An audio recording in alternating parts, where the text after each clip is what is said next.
sa lamisa. Ayaw siya magpadala sa iyo. Ayaw niyang sumakay sa aeroplano. Ang penalty nito ay 4 na taon nata na kulong. Tumayong balahibo ko nun, sir, ng panahon na nakita ko, andyan yata si VP Sara, andyan si Bongo nakapasok na. General Torre, may violation ho ba sa arrest ni former President Duterte? No, sir. Any person arrested or detained or shall be allowed visits by or conference with any member of the immediate family or any medical doctor or priest, minister chosen by him. I saw the video, sir. President Duterte was asking for his own doctors. Sir, we have substantial doctor. Ang sabi kasi dito, his choice, hindi nyo choice.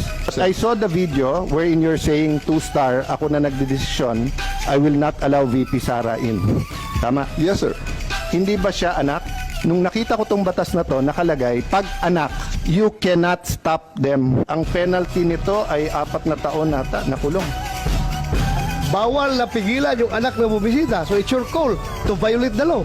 Yung Dr. Suba ni President Duterte certified him fit to travel. It's a part of the procedure for his private doctors for that to do that, sir. It will be the government doctors who will be No, taking that's not that, sir. true, sir. Ang nakalagay ho dito sa batas, it can be his doctors. Magiging inutil yung batas if you invite your doctors and then they cannot certify. So, mangyayari nun, if they certify hindi pwede, sinertify ng government doctor pwede, korte ang magsasabi at kakasuhan yung doktor na nagkakamali. But if you tell me, sir, okay naman siya, o tignan mo. The law is clear eh. Hindi naman ikaw magsasabing sufficiente, hindi. But you're supposed to allow all of his doctors in right away and you're supposed to allow his family members there and not deny them. Sino nagpadala sa kanya sa aeroplano? Nagpasakay sa aeroplano? The order for me, sir, is to deliver him to the team that will deliver him to The Hague. And Sinong team na yun? Na-establish naman natin, sir, that it is done by the Interpol. Interpol. Sinong Interpol doon? Sinong Interpol doon? Si Ambassador Lacanilaw? Siya, kanila o nag-order sa'yo na isakay sa aeroplano? Sir, I think we have already established. Yung order ko is for me to deliver him to the 250th wing and deliver him to the team. Okay, at assist the nandun na team. siya sa 250th wing. Ngayon, pinilit mo siyang ilabas. Nakita ko pa yung matanda, humawak sa lamisa. Ayaw siya magpadala sa iyo. Ayaw niyang sumakay sa aeroplano. O, sino nagbigay ng order kay General Torre na ipasakay sa aeroplano? It's always the guidance that ang ano po namin is really to assist ang PCTC po. Kaya nga. Oh, PCTC. PCTC Were you the pala. one who ordered the boarding of President Duterte sa aeroplano? Yes, General Alcantara, please.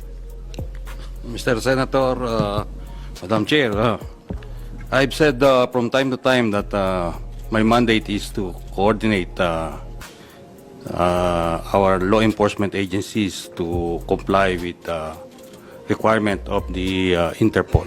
Correct. I believe you, sir. Coordination ka lang.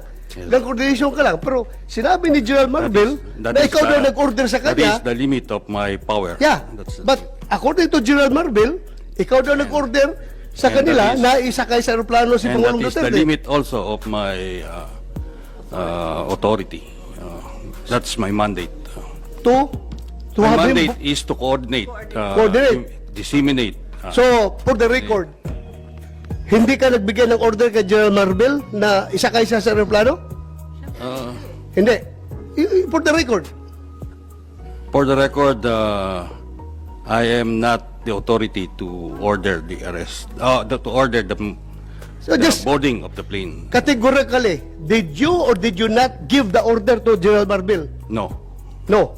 So, General Marvel, are you lying?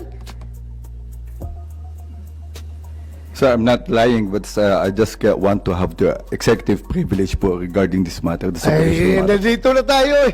Executive privilege ka dyan. Bakit naging executive privilege? Kanina bigla? sinabi mo, PCTC ang nagbigay ng order. Ngayon, mag-executive privilege ka. Sino-sino na tinuro mo? That's why we didn't want to attend the last hearing because this is what we were expecting, ma'am. We didn't want to be bullied. into a No, position. we're not bullying you, sir. Nobody's bullying. We're not I bullying think you, that sir. We're not bullying, sir. you're trying to make people admit something that they will not admit. And executive we're privilege is trying a to valid derive excuse information. not to answer any question. Secretary President Remulla. Duterte is already at the Hague. We are asking kung sino nagpadala doon sa kanya. Sino Yun ang nag-order? tanong We're natin. trying to understand every step of As the I said way. earlier, everything was cleared with the DOJ. We are not bullying you, sir. Ha? We want the truth. That's why if we So, sir- try to make a person admit something that should not be admitted, it means that there is something more to it, which is the clearance given by the DOJ was probably the most important part of it, to serve the warrant of arrest and to surrender the person under the law.